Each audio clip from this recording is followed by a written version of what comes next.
할렐루야. 오늘도 이 수업 시간에 늦지 않고 오신 우리 학생들을 주님의 이름으로 환영하고 축복합니다. 오늘도 마음을 열어서 우리 10년 가운데 주신 하나님의 말씀을 탁 붙잡는 복된 시간으로 삼으시기를 축복합니다. 자, 우리 PPT 띄워주시고 지난주 숙제 있었죠? 기억나시죠? 그러나 너희는 우리 너무 잘 알고 있는 말씀이니까 제가 오늘은 딴 데를 볼게요. 자유롭게 하시면 좋겠습니다. 자, 시작.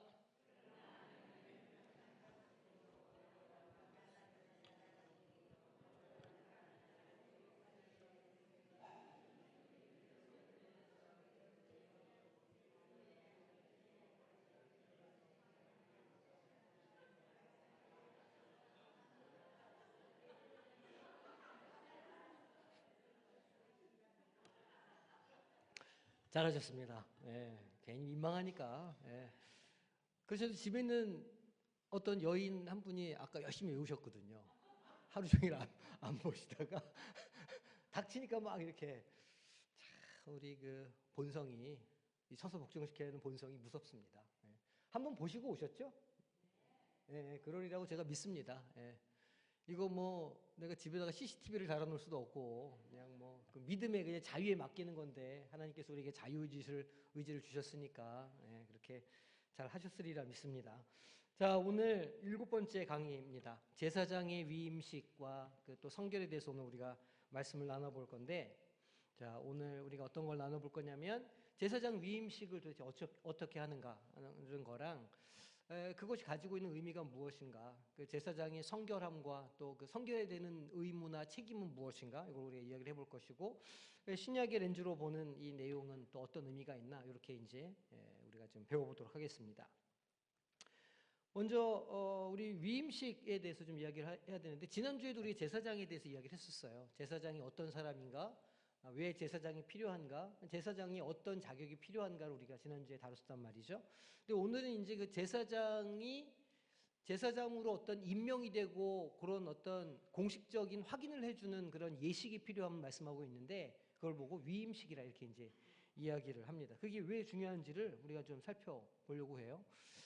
저희 교회도 이제 내년 1월 둘째 주에 위임식 또 은퇴 뭐 추대 여러 가지 같이 이제 하게 되는데, 그거랑 굉장히 유사하다 이렇게 아마 생각하시면 될 것 같습니다. 자, 위임식에 대해서 먼저 우리가 좀 살펴보겠습니다. 이 제사장의 위임식은 아론과 그의 맞아요, 아들들이 이스라엘의 첫 제사장으로 임명되는 과정이에요. 하나님과 이스라엘 백성 사이의 중재자로서 그들의 어떤 특별한 위치, 그들이 어떤 특별한 자격이 있음을 공식적으로 공표하는 중요한 의식이라 이렇게 이제 이야기할 수 있습니다. 이제 저를 좀 빗대서 얘기를 해보면, 이렇게 청빙 과정을 거쳐서 이렇게 교회 청빙이 되면 약간은 약혼과 같은 상태라 이렇게 말할 수가 있거든요. 그런데 이제 물론 그렇게 하면 안 되지만 이렇게 좀 약혼한 다음에 좀 지내봤어요. 약혼한 사람으로 이렇게 좀 시간을 가지고 이렇게 지내보니까 이 사람이 믿을 만한 사람이야. 그리고 평생을 같이 해도 괜찮겠어요. 그러면 이제 결혼식을 올리는 거죠. 근데 이제 그 과정 가운데 조금 좀 뭐 이렇게 저렇게 그러면 이제 고민을 해볼 그런 문제가 있잖아요. 그래서 영 안 어울리는 것 같다 그러면 어떻게 합니까? 이제 판을 뒤집어 엎는 거죠. 파혼을 하는 거죠. 근데 이제 그거랑 좀 유사하다고 할 수 있는 것 같아요. 그러니까 하나님께서 이 아론과 그의 아들들을 물론 그 제사장으로 세워주셨지만, 그들이 그 공동체 앞에서 이 사람들은 이제 위임받은 하나님의 제사장이야, 그리고 이들의 후손들은 앞으로 성전의 일을 감당할 거야 라고 하는 공식적인 어떤 인정, 추인, 이런 걸 하는 자리다, 이렇게 이제 생각하시면 될 것 같습니다. 그 레위기 위임식은 제사장들이 자신을 뭐 하는 거냐면 성별하는 자리예요. 그러니까 하나님께서는 그들을 공식적인 제사장으로 이렇게 인정해 주는 자리지만, 그 아론과 그 아들들 입장에서는 자신들이 어떤 역할을 해야 되는지를 다시 한번 이렇게 결정하고 내가 구별된 삶을 앞으로 살아야 되는구나라는 거를 이렇게 결정하고 결단하는 자리가 되는 거죠. 하나님 입장에서, 사람 입장에서 그렇게 좀 살펴볼 필요가 있습니다. 자, 레위기 8장 2절 3절 말씀인데 우리 한 목소리로 읽겠습니다. 너는 아론과 그의 아들들과 함께 그 의복과 관유와 속죄제의 수송아지와 순양 2마리와 무교병 한 광주리를 가지고 온 회중을 회막문에 모으라, 이렇게 말씀하셨어요. 이제 위임식을 하기 위해서 하나님께서 제물을 준비해서 회막문으로 모여라, 이렇게 이제 하신 거죠. 그러면 이제 온 백성이 이 위임식에 참석하기 위해서 그 자리에 모이는데 뭘 가지고 오라고 그러셨어요? 아들들과 함께 의복, 관유는 설명드렸죠. 이 올리브 기름에 4가지 향품을 섞어가지고 만든 좋은 향기가 나는 기름이에요. 이 관유는 이 성막 안에 그 금촛대에 불을 붙일 때 쓰는 기름이기도 하거든요. 그래서 이 관유랑 그 다음에 속죄제를 드릴 수송아지, 그리고 또 뭐요? 순양 2마리, 그리고 무교병 한 광주리. 무교병은 뭡니까? 누룩이 안 들어간 떡. 이건 왜 준비하라고 하셨을까요? 무엇 때문에? 뭐 하려고?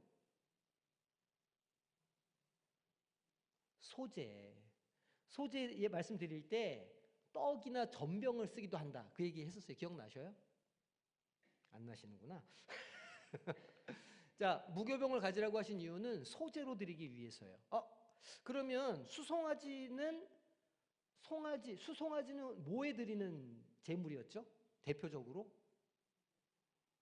자, 이제 이렇게 물어보니까 이제 막 헷갈리시죠? 대표적으로 번제에 드리는 제물이었어요. 그러면 순양은요? 순양, 속죄제, 화목제, 그리고 마지막 무교병 한 광주리는 소제를 위한 것이다. 그러니까 이제 벌써 딱 이거를 볼 때 이 위임식에서 어떤 제물이 드려지는가를 우리가 어느 정도 이렇게 파악할 수가 있습니다. 이 정도 파악하시면 그 신대원 졸업하시면 되는 거예요, 이제. 얼마나 다행입니까? 제 입장에서는. 온 회중을 회막문에 모으라, 이렇게 이제 말씀하셨어요. 자, 위임식은 그 온 백성들과 하나님 사이에, 그리고 하나님과 그 제사장으로 임명되는 사람 사이에 중요한 약속, 그리고 결의, 어떤 그런 다짐의 자리다, 이거를 이제 기억하셔야 됩니다. 자, 그러면 두 번째 이제 위임식의 절차에 대해서 이제 우리가 좀 살펴보겠습니다.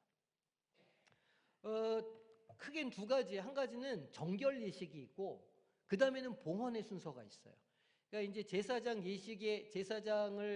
이제 세우는 위임식에 들어가면 제사장을 거룩하게 성별하는 과정이 정결 예식이 먼저 있고, 그 다음에 하나님께 드리는 제사를 드리는, 예물을 봉헌하는 순서로 크게 2가지로 나눌 수가 있습니다.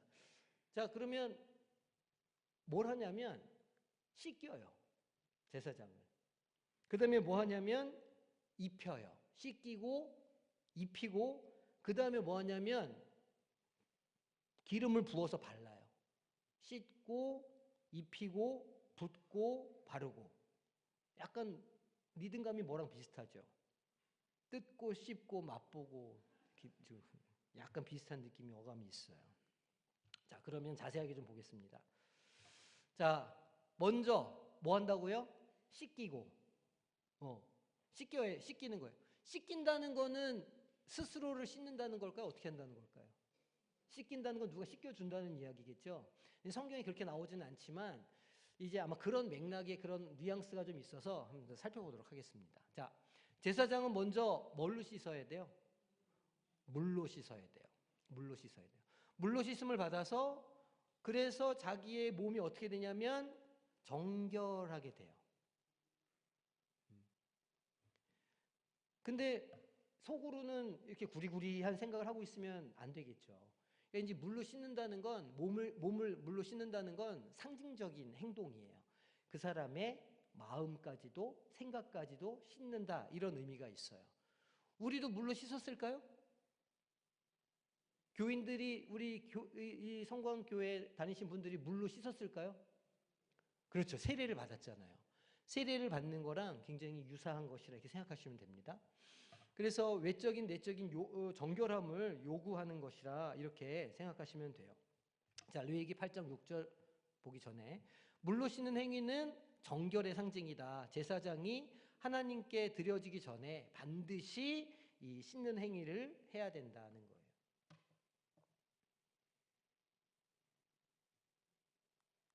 자, 레위기 8장 6절을 보면 모세가 아론과 그의 아들들을 데려다가 물로 그들을 씻기고 아니 아론이 형이잖아요. 그리고 그 형의 조카들도 나이가 꽤 있을 거 아닙니까? 근데 지금 뭐라고 그러는 거예요? 누가 씻기래요? 모세가 물을 갖다가 그 성인들을 씻으라는 거예요. 이게 어떤 의미가 있을까요? 스스로는 죄를 씻을 수가 없다는 겁니다. 그죠? 우리의 죄를 우리 스스로 씻을 수 있습니까? 못 씻는 거예요. 우리 죄는 어떻게 씻을 수 있어요? 오직 예수님의 피로. 그러니까 구약의 이 레위기를 주셨던 시절에는 피로만 죄를 대속할 수 있으니까 그래서 동물들을 갖다가 제물로 하나님께 바쳤던 거예요. 이게 피를 내야 되니까. 그런데 예수님께서 단번에 제물이 되어 주셔서 이제 우리는 예수님의 이름으로 나아가면 우리의 죄를 씻을 수 있어요. 그러니까 예수님이 아니고서는 세상 어떤 것으로도 우리의 죄를 깨끗게 할 수가 없다. 그거를 우리는 늘 기억을 해야 되는 겁니다. 그래서 예수님이 우리의 죄를 완전히 씻어 주셨는데 그래서 계시록 7장 14절 말씀 보니까 한 목소리 읽어볼까요? 내가 말하기를 내 주여 당신이 아시나이다 하니 그가 나에게 이르되 이는 큰 환난에서 나오는 자들인데 어린 양의 피에 그 옷을 씻어 희게 하였느니라. 지금 세례 요한이 환상을 보고 있는데 저기서 흰 옷을 입은 무리들이 막 오는 거예요. 누구죠? 저 세상 사람들이 이렇게 흰 옷을 입을 수가 있나요? 이렇게 물어보니까 그가 나에게 이르되 그 큰 환난과 고통과 고난 속에 살던 사람들인데 그들이 믿음을 지켰고 나의 피로 깨끗하게 씻어서 정결케 된 사람들이야 라고 말씀하는 장면이에요. 어린 양의 피로만 우리는 죄를 씻을 수 있다. 용서받을 수 있다. 그러니까 사실은 우리가 사람과 사람과 사이에서 이렇게 우리 이제 죄를 짓거나 그러면 속건제를 드리거나 아니면 화목제를 우리가 제사를 짓는다고 우리가 배웠잖아요. 그럼 이제 사람과의 관계에서 먼저 우리가 뭘 해요? 배상도 하고 용서도 구하고 그 다음에 하나님 앞에 나아가서 제물을 드려라 말씀하시잖아요. 그러니까 사실은 우리가 어떤 우리 안에 있는 죄를 씻을 때 하나님 앞에 나아가는 것도 분명히 중요하지만 그러나 그 속죄의 결과로는 우리의 사랑과의 관계도 어떻게 된다는 얘기예요. 거기에서도 우리가 용서를 구하고 용서를 해야 된다는 이야기입니다. 늘 제가 강조하잖아요. 땅에서 매면 하늘에서도 매인다. 땅에서 풀면 하늘에서도 풀린다. 그러니까 우리는 늘 어떤 삶을 살아야 되냐면 땅에서 푸는 삶을 살아야 되는 거예요. 매는 삶이 아니고. 막 여기서 계속 분노를 막 가지고 있고 원한을 품고 있고 그래서 마음을 꽁꽁 싸매는 이런 삶이 아니고 마음을 열고 용서하고 받아들이고 용납하는 삶을 살아야 하늘에서도 하늘의 문이 열린다. 이거를 반드시 기억하셔야 됩니다. 한 구절을 더 볼게요. 자, 성결한 그다음에 이제 자, 씻기고 그다음에 씻긴 다음에 뭘 해요? 입혀요. 뭘 입힙니까? 정결한 성결한 의복을 입히는 거예요. 성결한 의복을 입혀야 돼요. 자,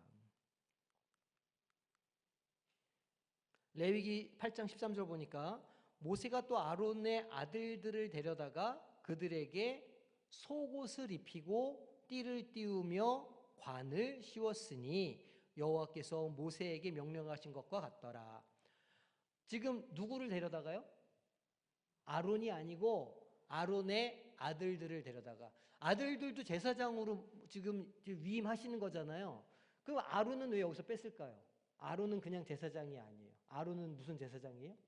대제사장이에요. 우두머리죠. 그래서 아론은 여기 빠져 있어요. 그러니까 아론은 좀 달라요. 지금 아들들은 속옷을 입는다. 말씀드렸죠.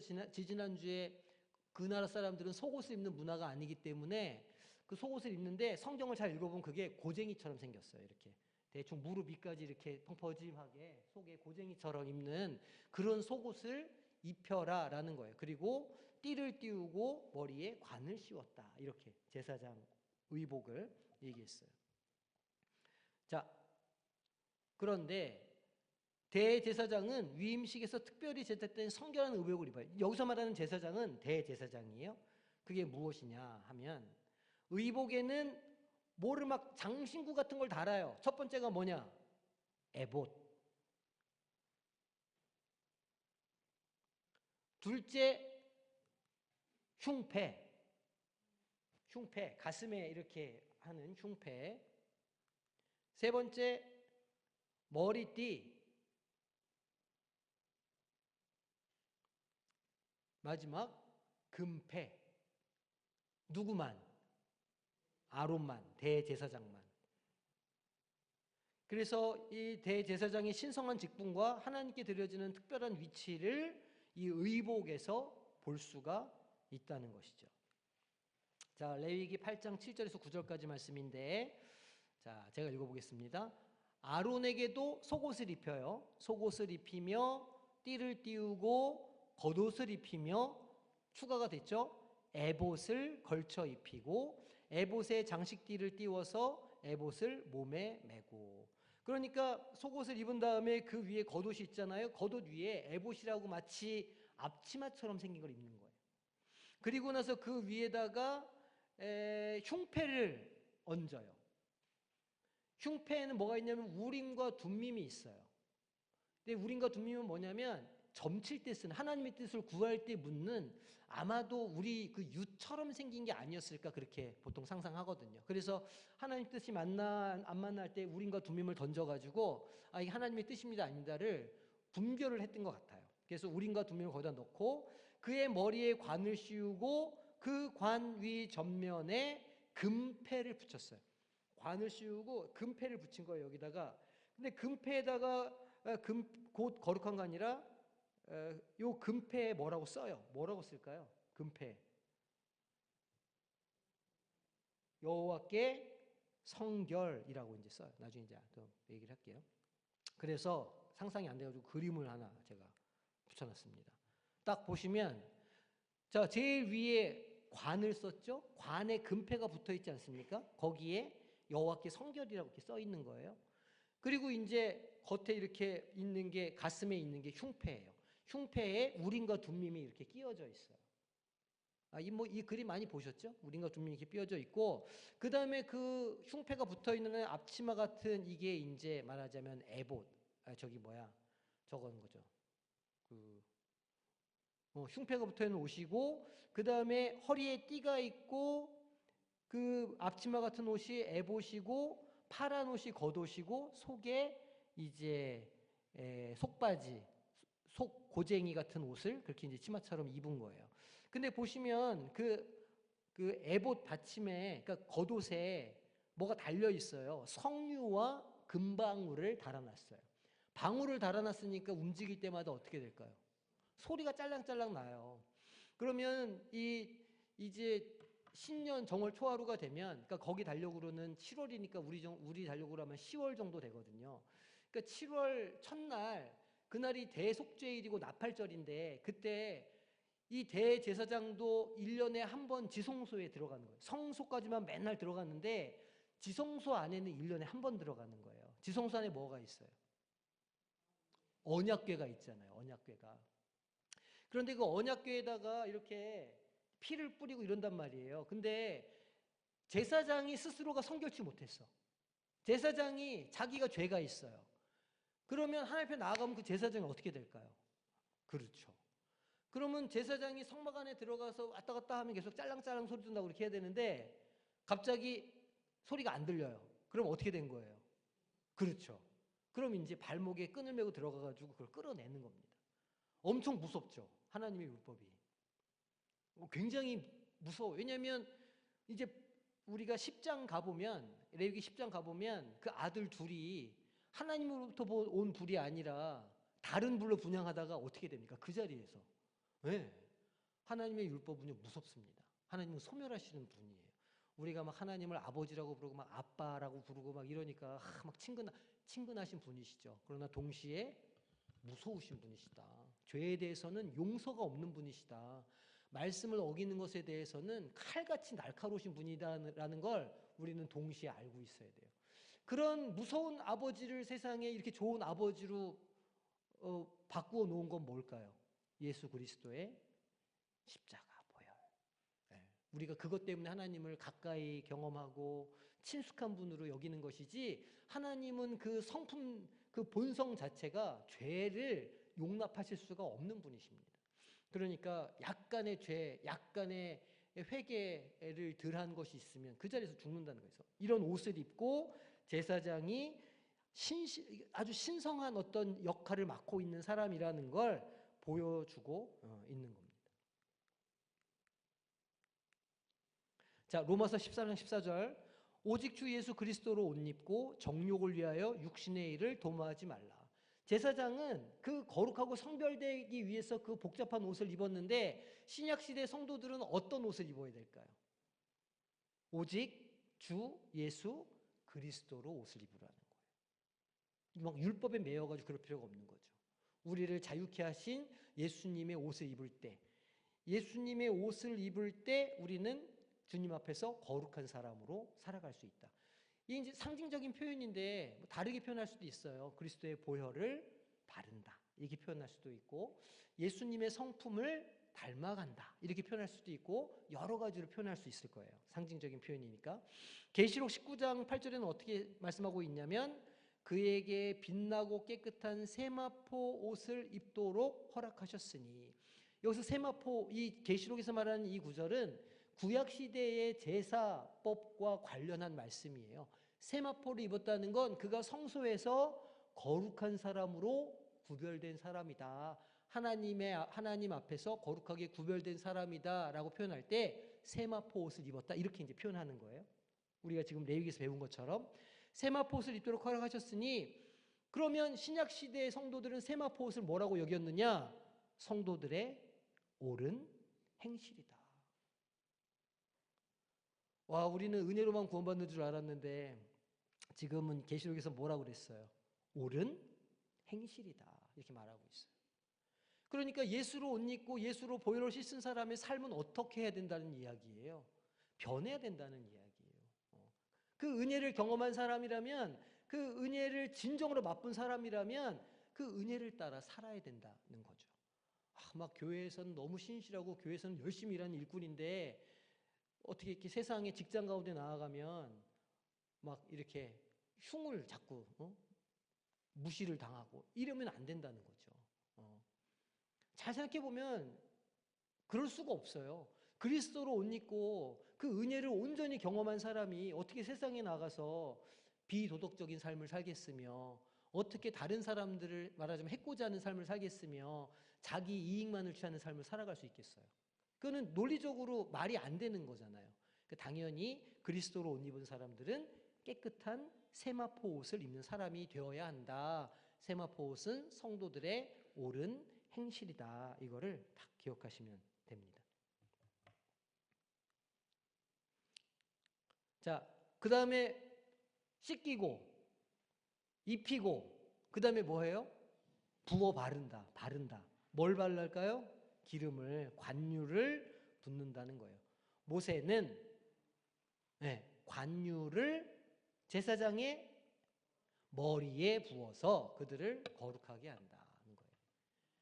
기름 부음을 받는 거죠. 기름을 부으신다. 기름을 붓는 거는요, 그 사람이 제사장이거나 왕이거나 할 때만 기름을 부어요. 그러니까 아무에게나 기름을 붓는 게 아닙니다. 기름을 붓는 행위 자체가 그렇게 아주 귀한 사람인 것을 알려주는 거예요. 오늘날에는 그러면 기름 부음은 목사만 기름을 부을까요? 아니죠. 기름 부음은 무엇의 상징이다? 성령의 상징이에요. 그러니까 신약 시대의 성도들은 모두가 다 기름 부으심을 받아야 돼요. 다른 말로 하면, 쉬운 말로 하면 무슨 말이에요, 그게? 성령 충만을 구해야 된다는 얘기예요. 그리고 아시지만 성령이 충만하지 않고 그리스도인으로 살아갈 수 있을까요? 거의 불가능해요. 왜냐하면 우리는 여전히 본성이 살아있으니까 세상을 너무 좋아하고 사랑해가지고 자꾸 그쪽으로 가려고 하는, 마치 자석이 이렇게 붙는 것처럼 자꾸 세상 쪽으로 가려고 하는 마음이 있는데, 오직 성령으로 충만할 때에만 우리는 그 마음을 제어할 수 있어요. 그래서 제가 맨날 하는 얘기 있잖아요. 본성을 어떻게 하라고요? 이렇게 해보세요. 이렇게. 이게 본성이야. 딱 손 이렇게 피세요. 주먹 딱 줘. 성령의 몽둥이, 내 본성 어떻게 하라는 거예요? 쳐서 어떻게 하라고요? 뭐에 복종시키라고? 성령에 복종시키라고. 다시. 자, 이거 뭐라고요? 성령의 몽둥이. 좀 세게 해도 돼. 성령의 불몽둥이 이런 것도 괜찮아요. 네? 성령의 불방망이로. 이거 뭐라고요? 누구의 본성? 나의 본성. 나의 어떤 본성? 게으름, 나태함, 미움, 거짓, 탐욕. 예? 많잖아요. 그거 어떻게 하라고요?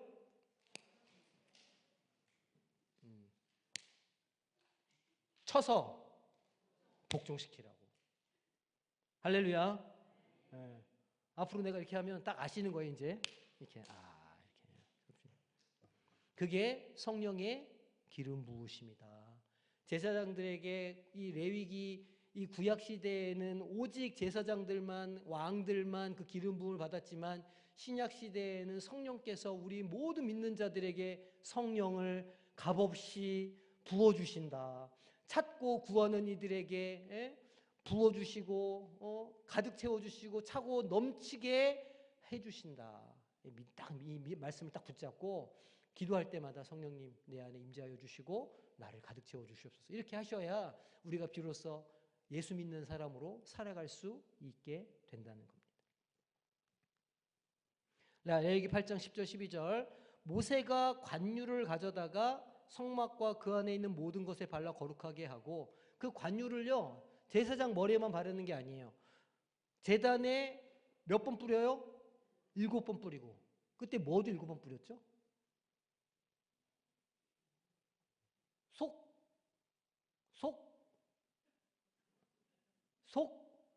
속건제. 속건제도 피를 찍어다가 7번 뿌렸죠? 어디다가?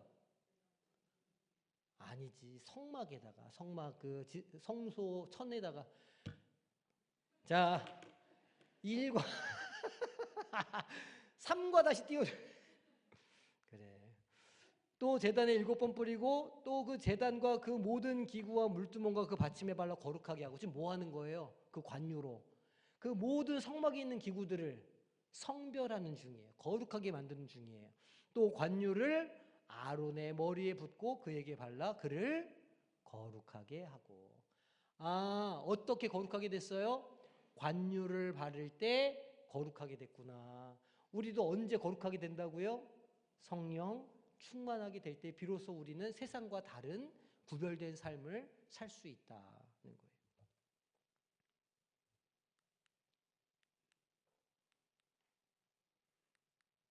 기름 부음은 성령의 임재와 하나님의 특별한 축복을 의미한다는 거죠. 그래서 제사장의 사역이 하나님의 권위 아래 있음을 상징하는 행위예요. 그렇죠. 성령은 하나님께서 주시는 선물이잖아요. 그리고 성령 충만하면 우리 안에 막 놀라운 일들이 일어나죠. 하나님의 막 그 신령한 복들이 우리에게 차고 넘치게 돼요. 성령의 임재와 하나님의 특별한 축복을 의미하는 것이다.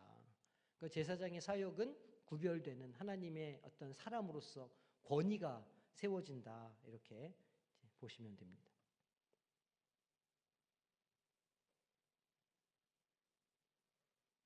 그러니까 임직식은 지금 이 제사장 임직식은 그들을 어떻게 만드는 과정이에요? 거룩하게 만드는 과정이에요. 그러니까 임직식을 통해서 그들이 거룩하게 된다. 이거를 우리가 생각해 볼 수 있죠. 이제 뭐 다른 교회도 임직식하고 저도 이제 임직식을 하게 되겠지만, 결혼할 때 어떤 마음으로 결혼하셨어요? 그냥 마냥 가볍고 즐겁고 행복한 마음으로 결혼하셨습니까? 야, 내가 이 여자랑 이 남자랑 한평생 살 수 있을까? 이런 의심 안 해보셨어요? 와, 다 사랑하셨는가 봐. 저는 결혼할 때 그런 고민 잠깐 했거든요. 결혼할 때 내가 이 사람과 평생을 살 수 있을까? 그리고 결혼을 하면 그건 지켜야 되잖아요. 되도록이면. 그러면 이제 다짐을 해야 되는 거 아닙니까? 내가 조금 힘들고 어렵더라도 내가 내 믿음을 지키고 신뢰를 지키고 의리를 지켜야지. 이제 이런 다짐을 하게 되잖아요. 왜냐하면 평생을 같이 살아야 되니까. 그래서 검은 머리가 팥불이 될 때까지 사랑하면서 살겠다고 이렇게 우리가 다 약속을 하는 거잖아요. 근데 사실은 임직도 마찬가지인 것 같아요. 제사장이 임직받는 것처럼 목사도 임직을 받으면 목사는 교회에 대해서 내가 이 하나님께서 주신 이 동산에 내가 열과 성을 다해서 최선을 다해서 끝까지 자리를 지키고 섬기고 봉사해야지. 왜냐하면 일종의 결혼이니까. 그리고 성도들도 목사에 대해서 마찬가지로 그렇게 여겨야 되겠죠. 우리 교회 목사님이 위임을 받으셨으면 그러면 이제 그 위임을 가벼이 여기지 말고 내가 좀 마음에 안 들고 아니면 좋아도 싫어도 한평생을 같이 살아야 되니까 내가 그분을 따라가야지. 이런 서로의 그런 암묵적인 약속, 이게 위임식에 있는 거예요. 저도 그런 마음으로 위임을 받으려고 하거든요. 내가 이제 여기에 어쨌든 은퇴할 때까지 최선을 다해서 여기에 나를 묻는다. 최선을 다해서 내가 여기에 나를 심는다. 이런 마음으로 제가 하면 성도님들도 저를 어떻게 받아주셔야 돼요? 우리도 저 모자른 목사를 모자랐다고 안 하고 격려하면서 중보기도 하면서 받아줘야지. 평생이래 봐야 제가 딱 계산해 보니까 17년 정도 그 정도 남은 것 같아요. 17년을 우리가 열심히 이렇게 따라가 줘야지라는 결단이 있을 때 그 위임식이 의미가 있는 게 아닌가 그런 생각합니다. 예, 그래서 사실 좀 고민들이 그 위임 투표하기 전에 제가 이제 장로님들께도 그런 제 마음을 좀 말씀을 드리긴 했는데 그런 고민들이 저한테 많았어요. 내가 정말 평생을 이 성광교회를 위해서 최선을 다해서 내가 할 수 있을까? 좋을 때도 있고 나쁠 때도 있고 싫을 때도 있을 건데 그걸 끝까지 내가 감당할 수 있을까? 그런 고민이 엄청 되더라고요. 그래도 그렇게 받아주시고 그렇게 해주신다고 하니 저는 마음을 정했고 그래서 이제 제 아내들이 뭐 어떻게 하든 저는 뭐 이제 선택의 여지가 없습니다. 계속 이제 앞으로 가야지. 잘 부탁드립니다. 얘기가 길어졌네요. 자, 계속 보겠습니다. 자, 그러면 마지막 자, 씻기고 입히고 부었어요. 그렇죠? 그 다음에는 그 제사장을 성별하게 구별하는 거 다음에 뭐라고 그랬냐면 봉헌하는 순서가 있었다. 그 위임식에 제물을 드리고 예배를 드리는 순서가 붙는다는 거예요. 첫 번째가 무엇이냐면 속죄제예요. 속죄제.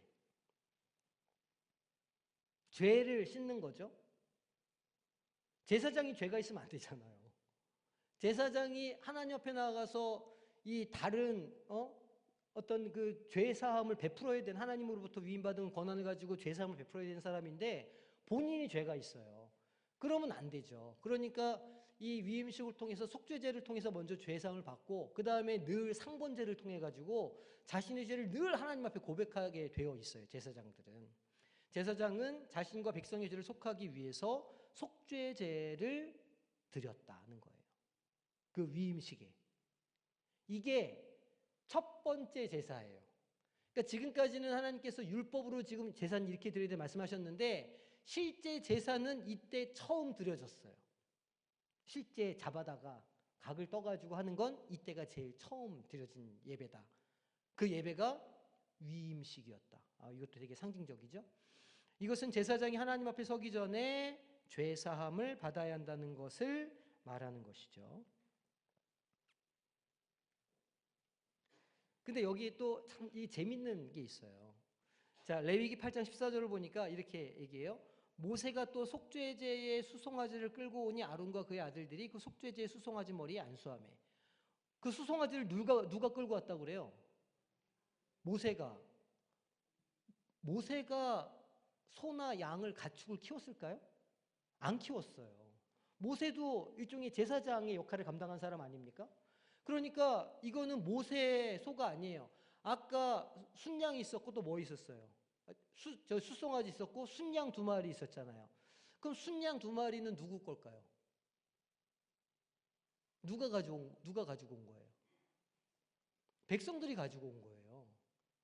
그러면 위임식 제물을 백성들이 가지고 왔네. 왜냐하면 제사장들은 그거를 소유할 수도 없고 그걸 키울 수도 없잖아요. 자기들 소유가 없는 사람들이니까. 그러니까 그 위임식이 이 백성들이 가지고 온 제물을 가지고 치루어졌다는 거예요.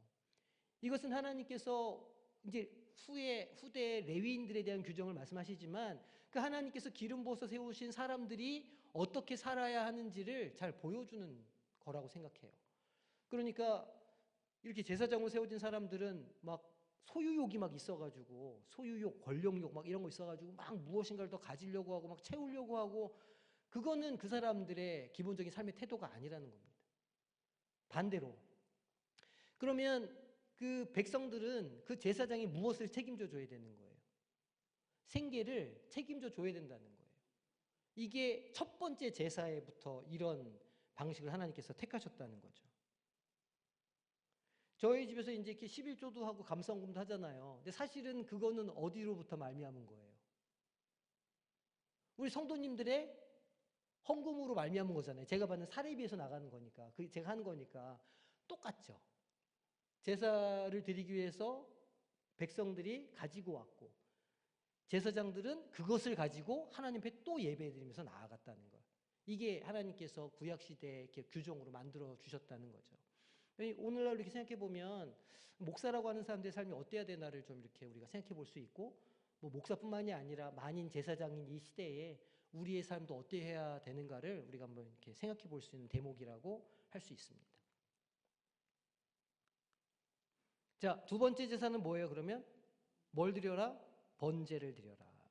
번제는 제사장이 온전한 헌신을 상징합니다. 그래서 제물 전체를 불태워서 하나님께 드림으로 자신의 모든 것을 하나님께 바치라는 뜻이에요.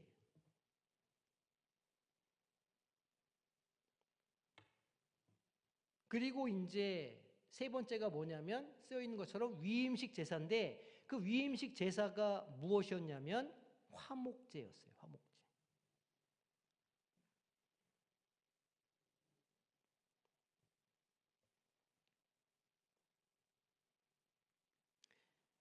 근데 아주 독특하죠. 특별한 위임식 제사 화목제가 드려지면 제사장의 손에 무엇을 바르냐면 피를 발라요.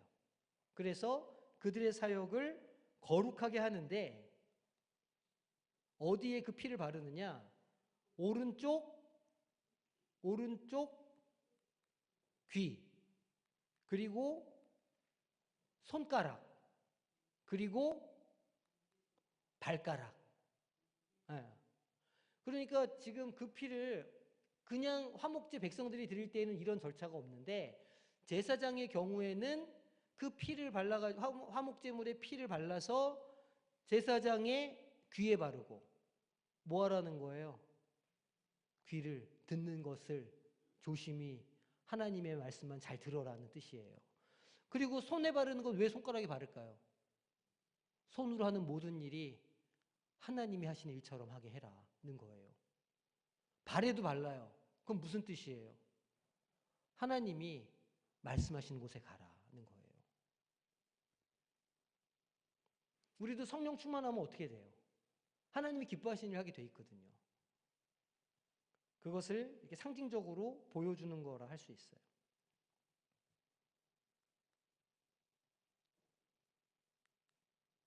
자, 그리고 피와 기름을 이제 뿌립니다. 아까도 봤지만 모세는 제사장과 그들의 어디에 의복에 피와 관유, 기름을 뿌려요.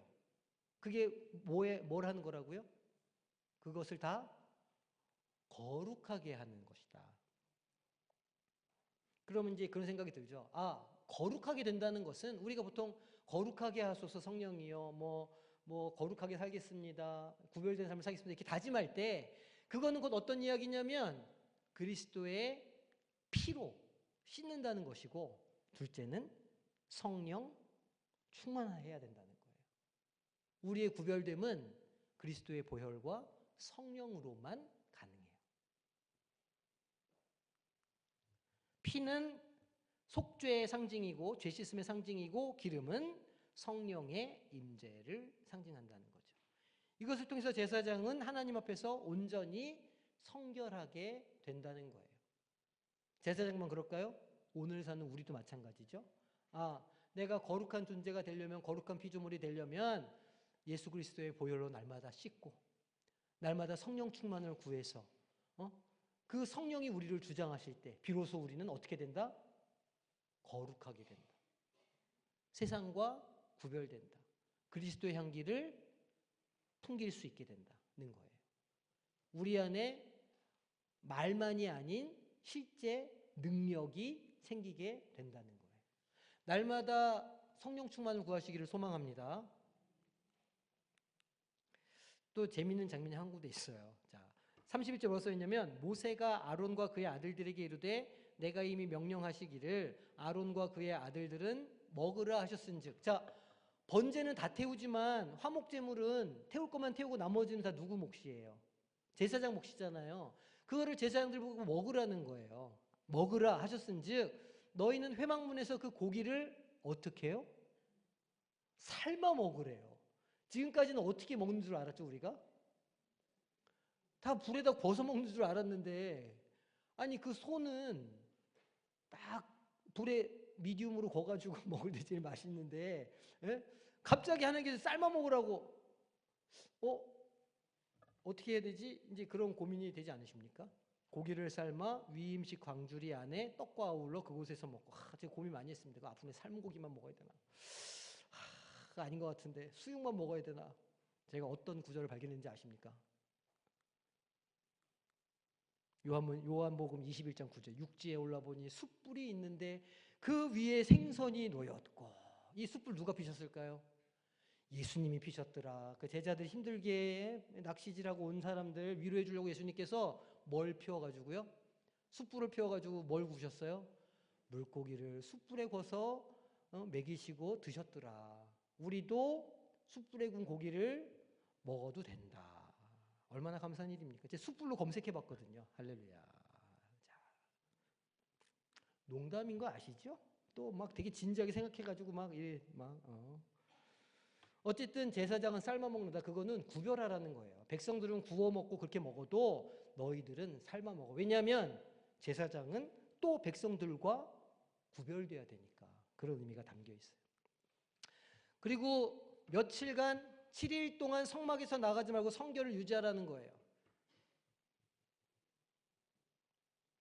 그래서 이 기간 동안에 하나님께서 명령하신 모든 절차를 준수하면 비로소 위임식 제사가 마무리되게 돼요. 그러면서 제사장으로서의 사명을 잘 이제 감당하게 되었던 거죠.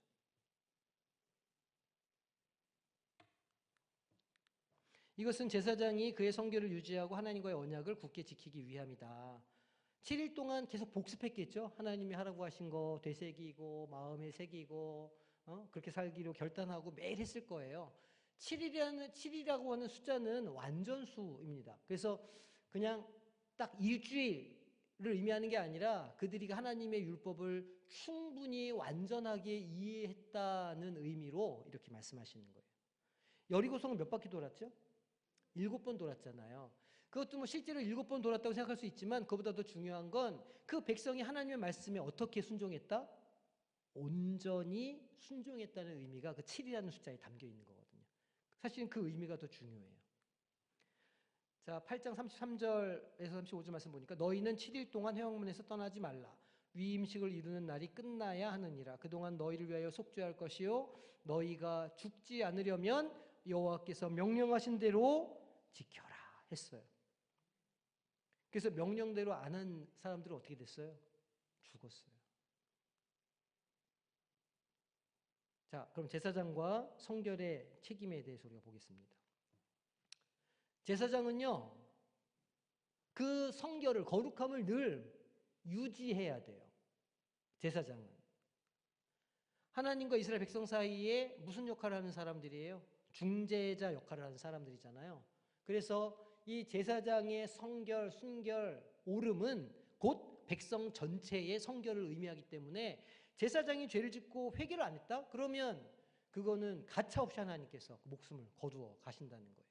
그러니까 제사장들은 늘 자기가 순번이 돼서 제단 앞에 나아갈 때는 먼저 자기가 하나님 앞에 속죄제와 번제를 드려서 자기 죄를 씻고, 그것도 다른 제사장이 대신 씻어주겠죠.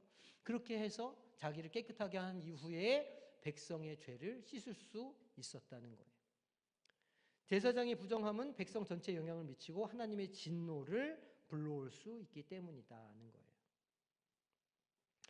이렇게 적용해 볼 수 있을 것 같아요. 우리가 그러니까 중재자라고 하는 그 단어가 사실은 파라클레이토스 신약으로 옮기면 성령의 역할을 말하는 것이기도 하고, 우리가 흔히 말하는 중보기도를 의미하는 단어로 변하기도 해요.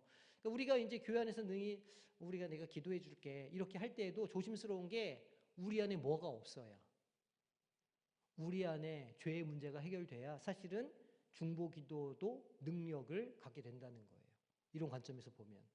그러니까 우리가 누군가를 위해서 기도해 줄 때에도 먼저 뭘 해야 돼요? 우리 스스로를 주님 앞에 겸손하게 내어드리고 용서를 구한 이후에나 중보의 역할을 감당할 수 있다는 것을 기억하셔야 돼요. 그래서 예수님이 우리의 유일한 중보자 되시는 거예요. 왜냐하면 예수님은 죄가 없으시기 때문에. 나답과 아비후의 사례가 있죠. 나답과 아비후가 하나님께서 명령하시지 않은 뭐를 사용했어요? 다른 불을 사용했어요.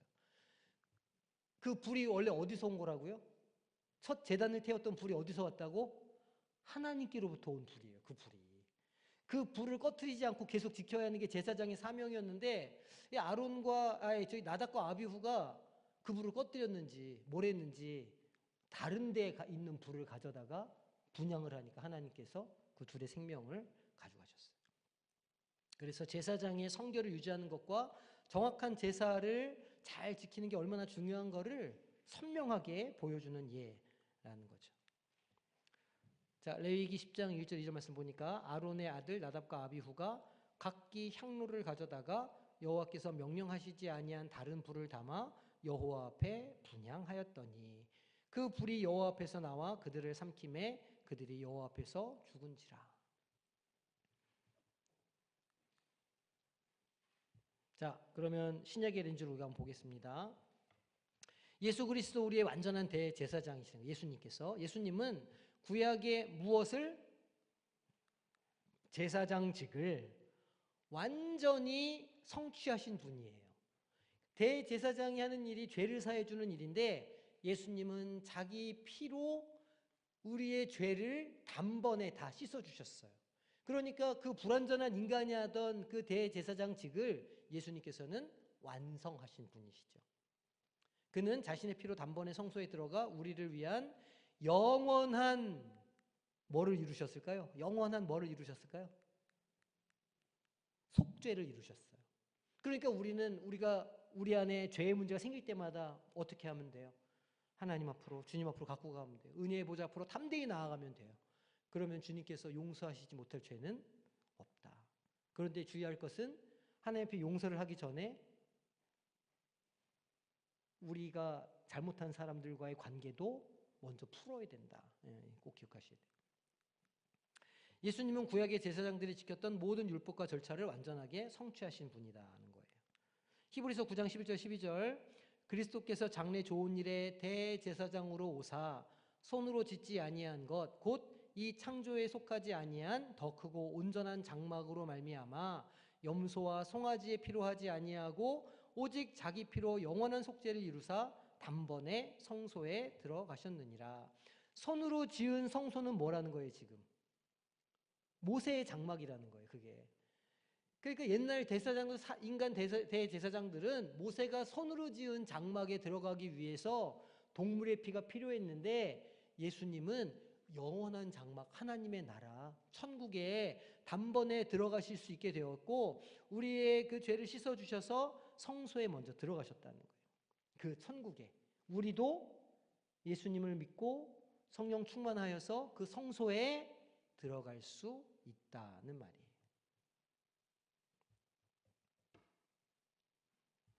자, 그 다음에 신약시대 성도들은 다 제사장적인 사명이 있다는 것이죠. 신약에서는 모든 신자들이 제사장적인 사명을 가지고 있어요. 그래서 하나님 앞에서 누구도 예외 없이 거룩한 삶을 살아가야 된다는 거예요. 자, 어떻게 거룩해진다고요? 첫째, 어떻게 거룩해져요, 우리가? 예수 그리스도의 보혈로 씻을 때. 두 번째는 성령으로 충만할 때 우리는 거룩해진다. 이걸 기억하세요? 그렇게 할 때 우리가 제사장의 사명을 감당할 수 있다. 이것은 성결한 삶을 요구하는 것이고 하나님 앞에서 온전한 헌신을 포함하는 거예요. 하나님 앞에 우리를 산 제물로 이렇게 드리는 거예요.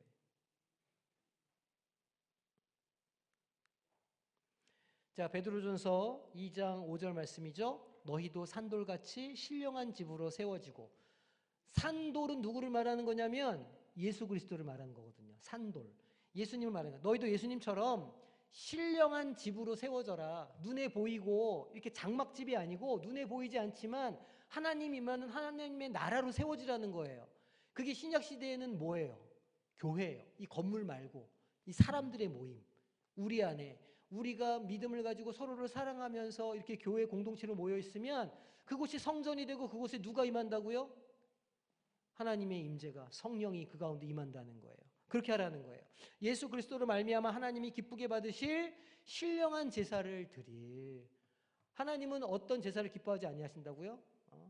막 에스겔서에서 호세아서에서 말하죠. 너희들이 가져온 살찐 그 짐승들, 소들, 난 그거 안 받겠다. 그거 역겹다.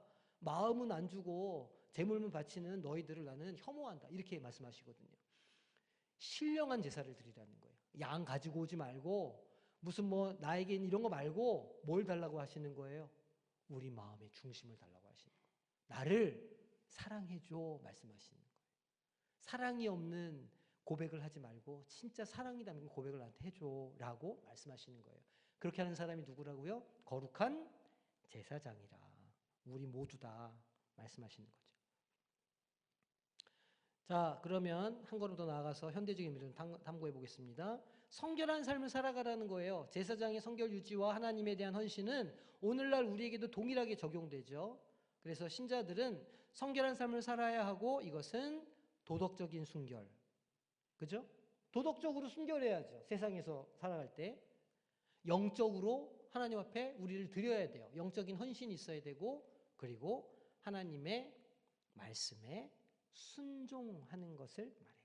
그러니까 우리가 그리스도의 보혈로 씻고 성령 충만해지면 자연히 세상에서 도덕적으로 순결한 삶을 살게 될 것이고 하나님 앞에 우리를 산 제물로 드리게 될 것이며 하나님의 말씀을 따라 살아가는 순종의 모습을 가질 수 있게 될 것이다 는 거예요. 그리고 한 가지 더,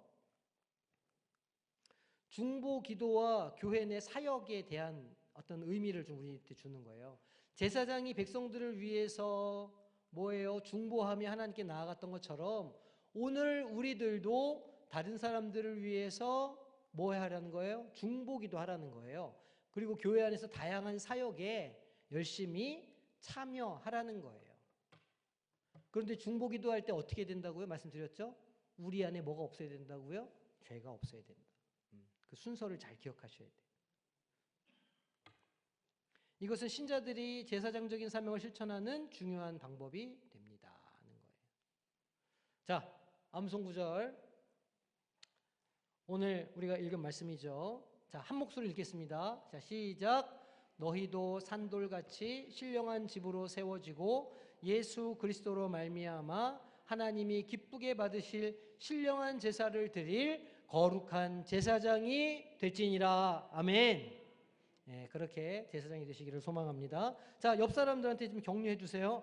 수고하셨습니다.